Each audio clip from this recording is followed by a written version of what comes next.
नमस्कार रसिकांनो, सादर करत आहे एक कल्पनारम्य कथा उलट सुलट. चला ऐकूया. समीर JM फायनान्स कंपनीत जॉईन होऊन 2 वर्ष झाली होती. ऑफिसमध्ये तो, मंदार, शिरीष आणि दीपक या चौघांचा चांगला ग्रुप झाला होता.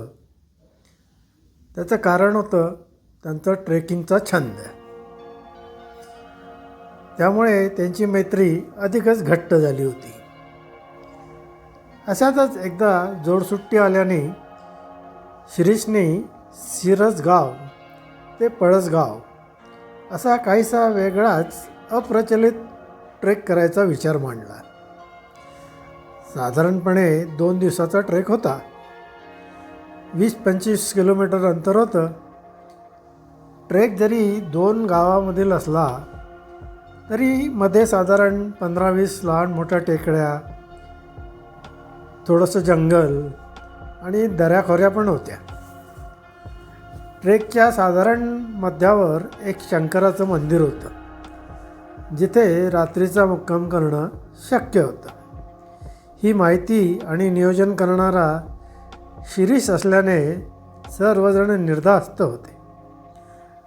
ठरल्याप्रमाणे त्यांनी शिरसगाव गाठलं आणि पोटपूजा उरकून दुपारी 1च्या दरम्यान ट्रेकला सुरुवात केली. हिवाळ्याचे दिवस असल्याने उन्हाचा तडका तसा काही जाणवत नव्हता. आसमंत हिरवागार होता. ट्रेक सोपा नव्हता. डोंगराळ भाग असल्याने चढउतार भरपूर होते. मध्ये कुठेही न थांबता न चुकता त्यांनी 7च्या दरम्यान शंकराचं मंदिर गाठलं. तेथील पुजाऱ्यांनी सर्वतोपरी मदत केली. मनसोक्त गप्पा गोष्टी मारत रात्री 10च्या दरम्यान ते झोपी गेले. एरवी रात्री 1-2 वाजेपर्यंत झोपेची आराधना करावी लागायची, पण आज मात्र त्यांना पाठ टेकताच गाढ झोप लागली. दुसऱ्या दिवशी सकाळी जेवण झाल्यावर परत ट्रेकला सुरुवात झाली. आता अर्धा ट्रेक झाल्याने आत्मविश्वास वाढला होता. कुठेही न थांबता 4 वाजेपर्यंत पळसगाव गाठलं तर रात्री 9 वाजेपर्यंत पुण्याला सहज पोचू असं ठरवून वाटचाल सुरू होती. दुपारी 4च्या दरम्यान एक छोटी टेकडी पार करत असताना त्यांना दूर अंतरावरील पळसगाव नजरेत दिसलं. एवढंच नव्हे तर गावातून जाणारी डांबरी सडक आणि त्यावरून जाणारा लाल परीचा ठिपका पण दिसला. साहजिकच त्या आनंदात चालण्याचा वेग नकळत वाढला. अचानक टेकडीवरून उतरताना समीरचा पाय एका दगडावरून निसटला आणि ओय असं म्हणत तोल सांभाळत असताना त्याचा पाय मुरगळला. काय झालं म्हणत सर्वजण समीरभोवती जमा झाले. त्याला चालवत नव्हतं. दोघांनी त्याला आधार देत चालण्याचा प्रयत्न केला, पण रस्ता खडकाळ असल्याने ते पण जमेना. असंच काही अंतर त्यांनी कसंबसं पार केलं आणि त्यांना एक आडवा रस्ता लागला. इथे साधारणपणे बैलगाड्या येत जात असाव्यात, कारण चाकोरी स्पष्ट उमटली होती. रस्ता तसा दगडाधोंड्यांचाच होता आणि आजूबाजूला दाट झाडी होती. उजव्या बाजूने गेल्यास पळसगाव लागेल असा शिरीषने अंदाज केला आणि समीरला विचारलं, आता या रस्त्याने चालणं तुला जमेल का बाबा? समीरने नकारार्थी मान हलवली. मग आता आम्ही असं करतो, आम्ही गावातून काही मदत मिळते का बघतो. 1 तास 2 तासात येऊ आम्ही. तोपर्यंत तू या झाडाखाली आराम कर. ट्रेकमध्ये लीडरचा निर्णय अंतिम असतो. त्याप्रमाणे ते तिघेही पळसगावच्या दिशेने गेले. तेव्हा 4:30चा सुमार झाला होता. समीर झाडाखाली पाय पसरून बसला. हळूहळू सावल्या पडायला सुरुवात झाली. जंगलात, डोंगरदऱ्यात संध्याकाळच्या सावल्या फार झपाट्याने लांबवर पसरतात. वातावरणात नीरव शांतता होती. झाडांची पानं पण हलत नव्हती आणि समीरच्या उजव्या बाजूने झाडीत काहीतरी हालचाल झाली. कसला प्राणी वगैरे तर नसेल असं वाटल्याने समीर जरा सावरून बसला. पण अचानक झाडीतून एक बैरागी याच्याकडे उलटा येत असताना त्याला दिसला. समीरचा स्वतःच्या डोळ्यावर विश्वास बसेना. तो खरंच उलटा चालत होता, पण कुठेही अडखळत किंवा ठेचकाळत नव्हता. आपल्याला काही भास होत असेल असं वाटल्याने समीर जरा सावरून बसला. त्याने डोकं झटकलं, पण नाही, तो बैरागी खरंच उलटा चालत समीरकडेच येत होता. समीरजवळ येताच तो थांबला आणि त्याने पाण्याच्या बाटलीकडे खूण केली. समीरने त्याला पाण्याची बाटली दिली आणि बाटली देत असतानाच निरखून बघितलं. त्या बैराग्याच्या चेहऱ्यावर तेज होतं. जटांमुळे काही वयाचा अंदाज येत नव्हता, पण त्वचा पण कांतिमान होती. एका दमात त्या बैराग्याने पाण्याची बाटली रिकामी केली आणि काहीतरी खायला दे अशी खूण केली. समीरने त्याला एक बिस्किटाचा पुडा दिला. तो त्यांनी 2 मिनटात फस्त केला आणि परत पाणी मागितलं. खाणं पिणं झाल्यावर त्यांनी जय बोलो शंकर असा घोष केला आणि समीरला विचारलं, क्या हुआ? पाय मुरगाळला, समीर म्हणाला. आता हा आपल्याला काहीतरी जडीबुटी देईल आणि त्यांनी पाय ठीक होईल असं समीरला वाटलं.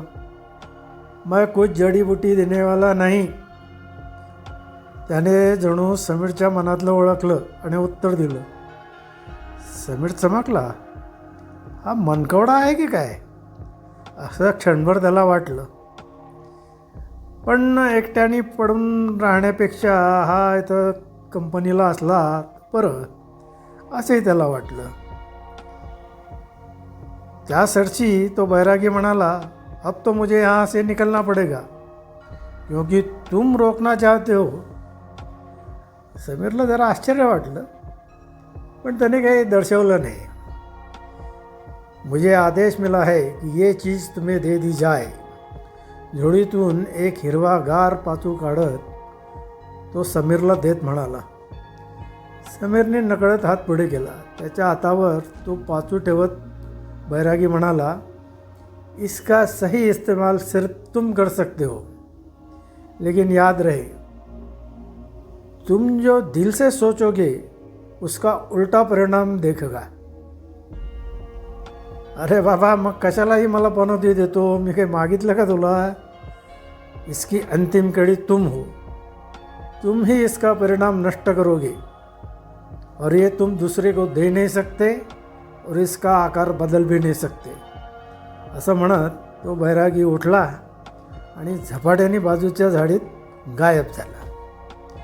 हे काय झालं असं समीरला वाटायला लागलं. खरं म्हणावं की भास म्हणावा असंही त्याच्या डोक्यात आलं. पण आताही त्याच्या लक्षात आलं की 5 वाजून गेलेत. अंधार बऱ्यापैकी झाला होता आणि त्याच्या मित्रांचा तर काही अजून पत्ता नव्हता. आता ते काही लवकर येणार नाहीत. आपण आपली पथारी टाकावी आणि आराम करावा असं त्याला वाटलं. तोच एक मिनी ट्रक आपल्याकडे येत आहे आणि त्याची घरघर त्याच्या कानी पडली. तो एकदम चमकला. जो दिल से सोचोगे उसका उल्टा होगा. म्हणजे मित्र येत नाही असं आपल्याला वाटलं तर ते ट्रक घेऊन आलेत. त्या बैराग्याचे शब्द आठवले. म्हणजे पाचू त्याचा प्रताप दाखवू लागला की काय असं त्याला वाटलं. पण कदाचित योगायोग असेल.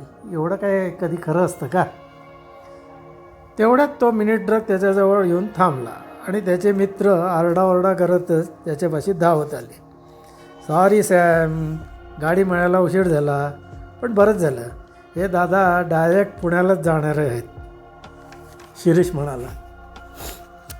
चालतं रे, पण आरामात तर जाता येईल ना, मग बाय झालं. तोच प्रॉब्लेम आहे, मंदार हळूच म्हणाला, कारण ट्रकमध्ये खडी आहे आणि तुला तर केबिनमध्ये बसता येणार नाही. लगेच उलटा झालेला दुसरा विचार समीर मनाचीच म्हणाला. सर्वांच्या हॅवरसॅक मागे रचून त्यावर समीरला कसं वसं स्थानापन्न करून ते एकदाचे पुण्याच्या दिशेने निघाले. एकदा पक्क्या रस्त्यावर गाडी लागल्यावर समीरला त्या अवस्थेत ही झोप लागली. पुण्याला त्याच्या फ्लॅटवर पोचल्यानंतर गप्पा मारताना समीरने काय झालं ते सगळं सविस्तर सांगितलं. पण हे सर्व योगायोग असू शकतात, असं काही होतंच असं काही नाही, असं सर्वांचं मत पडलं. आता आराम कर, उद्या कामावर येऊ नकोस, आम्ही सांगतो हिटलरला काय सांगायचं ते, असं म्हणत ते गेले. पण झालेल्या दगदगीने समीर सकाळी जरा उशिराच उठला. आता पायातील कळा जरा कमी झाल्या होत्या, पण होत्याच, थांबल्या नव्हत्या. कसं बसं स्वतःचं आवरून तो डॉक्टरकडे जायला निघाला. निदान या अवस्थेत तरी तेजूने आपल्याला भेटू नये असा विचार त्याच्या मनात आला आणि बेल वाजली. दार उघडलं तर समोर तेजू उभी. झालं, उलटसुलट व्हायला सुरुवात झाली असं तो स्वतःशीच म्हणाला. काय रे, काय करून घेतले? तुझा फोन लागे ना, म्हणून मी दीपकला कॉन्टॅक्ट केला, तेव्हा मला कळलं. माझं प्रॅक्टिकल पण दुपारी 3 वाजताच आहे, म्हणून विचार केला तुला बघून जावं. तेजू SNDTमध्ये डेमॉन्स्ट्रेटर होती आणि हे शैक्षणिक वर्ष संपल्यावर दोघेही लग्न करणार होते. अजून काही तसं त्यांनी घरी सांगितलं नव्हतं, पण प्रॉब्लेम येईल असंही काही वाटत नव्हतं. परत समीरने सर्व घटनाक्रम सांगितला.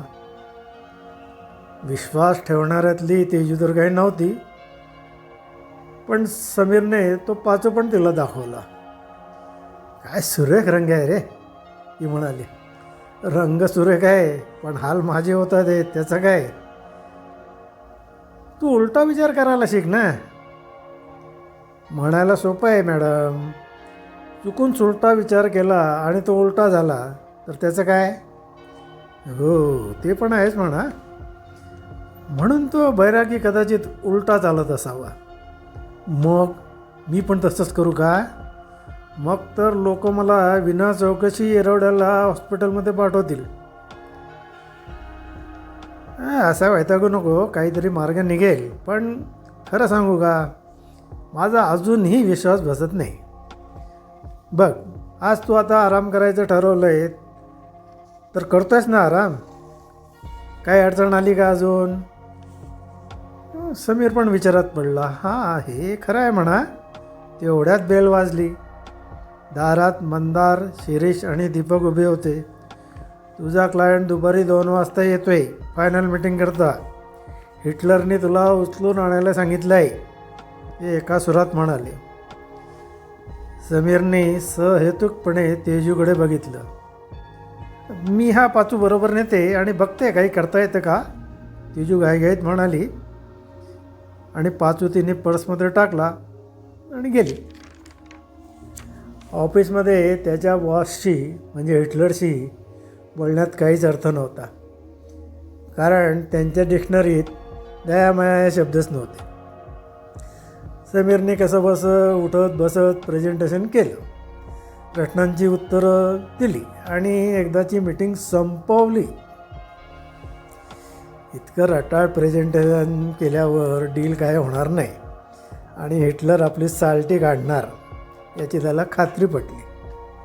पण झालं उलटच.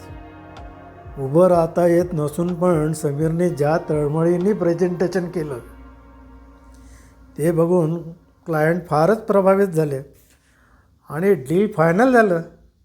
Mister Nadkarni, you amazing staff, म्हणत तो गेला. पण हिटलर काही सॉरी म्हणेल, घरी सोडायला गाडी वगैरे देईल अशी अजिबात समीरची अपेक्षा नव्हती. पण हिटलर चक्क सॉरी म्हणाला आणि त्याने ड्रायव्हरला सांगितलं की समीरला घरी सोडून ये. अजूनही उलटसुलट प्रकार सुरूच दिसतो असं म्हणत समीर घरी परतला. 15 मिनटातच तेजू आली. समीरने तिच्या माहितीत भर टाकली. त्यावर ती शांतपणे म्हणाली, पाचूचा प्रभाव उलटसुलट होणे न होणे हे खरं असो वा नसो, मी त्याच्यावर एक उपाय शोधला आहे. कोणता? तिने पर्समधून एक अंगठी बाहेर काढली. त्यात तो पाचू बसवलेला होता आणि खरंच अंगठी फारच सुरेख दिसत होती. आता काय मी ही अंगठी घालायची का? त्यांनी काय होणार आहे? अरे हो हो, मला पूर्ण सांगू तर दे. आपण एक प्रयोग करायचा आहे. तिने अंगठी शोकेशमध्ये ठेवली. एक आरसा त्या अंगठीसमोर असा ठेवला की अंगठीचं प्रतिबिंब बरोबर आरशात दिसेल आणि बघणाऱ्याला फक्त प्रतिबिंबच दिसेल, अंगठी दिसणार नाही. समीरने कुतूहलाने विचारलं, याने काय होणार? हे बघ, समजून घेण्याचा प्रयत्न कर. पाचूचा प्रभाव सुलटा करण्यासाठी कदाचित तो बैरागी उलट चालत असेल किंवा उलट विचार करायची त्याने मनाला सवय लावली असेल. पण या दोन्ही गोष्टी तुला करणं शक्य नाही, बरोबर? हां, बरोबर आहे. आपण जे काही बदल करत आहोत ते वापरणाऱ्याच्या क्रियेत आणि मनात करत आहोत, हेही बरोबर आहे. त्याऐवजी जर आपण पाचूच्या स्थितीतच बदल केला तर, म्हणजे जे उलट आहे ते परत निसर्गात सुलट होऊ शकेल. पण बैराग्याने सांगितलं आहे की पाचूत काही बदल करता येणार नाही आणि पाचू दुसऱ्या कोणाला देताही येणार नाही म्हणून. हां, आपण पाचूच्या आकारमानात काही बदल करतच नाही आहे ना, पण फक्त त्याच्यासमोर आरसा ठेवला आहे. त्यांनी काय होणार? अरे तोच तर प्रयोग आहे बाबा, नीट सविस्तर सांग. हे बघ, पाचूवर तुझे विचार तरंग आदळल्यावर ते उलट होऊन घटना घडतात. आता ते पाचूवर आदळल्यानंतर उलट होऊन पाचूच्या प्रतिबिंबावर आदळतील आणि सुलट होऊन निसर्गात येतील. त्यामुळे निसर्गाचा प्रभाव प्रस्थापित होईल, तसंच पाचूचा प्रभाव संपेल. कळलं का? पूर्ण नाही, पण शक्यता वाटते. आत्ताच क्रॉस चेक करता येईल. सांग, तुझा पाय दुखणं आता पूर्णपणे थांबला आहे की नाही? कारण गेल्या अर्ध्या तासात तू एकदाही विवळला नाही. हो, खरंच की. पण ते औषधाच्या प्रभावामुळे असेल. औषधं तू कालपासून घेत होतास, पण मनात तुला हे सारखं वाटत असणारच ना की या वेदना थांबाव्यात. होऊ शकतं पाचूच्या प्रभावामुळे त्या थांबत नसतील. आता प्रतिबिंबावरून विचार सुलटे होऊन येत आहेत म्हणून त्या थांबला असं म्हणता येईल. हो वकिलीणबाई, असं म्हणता येईल. पण अजून पुरावा हवा. बरं, तुला आत्ता भूक लागली आहे का? हो, सणकून. आईने पुलाव पाठवला आहे. एक डबा टेबलवर ठेवत तेजू म्हणाली. मी पुरावा म्हणालो, पुलाव नाही. अरे वेड्या, तुला काही खायची इच्छा झाली आणि काही उलट न होता तुझ्यासमोर पुलाव आला, हा पुरावा नाही का? योगायोग असू शकतो. पुलाव खाता खाता समीर म्हणाला. जेव्हा गोष्टी उलट होत होत्या तेव्हा 3-4 घटना झाल्यानंतर मी ते मान्य केलं, तर या बाबतीत पण तसंच करायला हवं. अरे देवा, समीर, तू 10वी झाल्यानंतर शाळेतल्या शिक्षकांनी नक्कीच सत्यनारायण केलं असणार. बरं, ते जाऊ दे. चल, बाबांनी भेटायला बोलवलं आहे. तुझी कालपासूनची कथा मी घरी सांगितली आणि आपला विचार पण सांगितला, तेव्हा तेच म्हणाले त्या प्राण्याला एकदा मला भेटू दे. हां, हे तू छान केलंस. चल एकदाचा सोक्षमोक्ष लावून टाकू, समीर उठत म्हणाला. फ्लॅटचं दार लावत असताना तेजू म्हणाली, हा तिसरा पुरावा. तू बाबांना भेटायला ताबडतोब निघाला तरी अजून काही उलट झालं नाही. अरे खरंच की, म्हणजे उलटं सुलटं व्हायला लागले असं दिसते की. W/5 तेजू म्हणाली. आता हे काय आणि एक नवीन which was what we wanted. प्रयोग संपला, तेजू म्हणाली. तर रसिकांनो, ही होती उलट सुलट ही कल्पनारम्य कथा. ही आपल्याला आवडली असल्यास कृपया कॉमेंट करा, लाईक करा. अजून अविनाश चॅनल सबस्क्राईब केलं नसल्यास कृपया सबस्क्राईब करा. मित्रमंडळींबरोबर शेअर करा ही विनंती. धन्यवाद.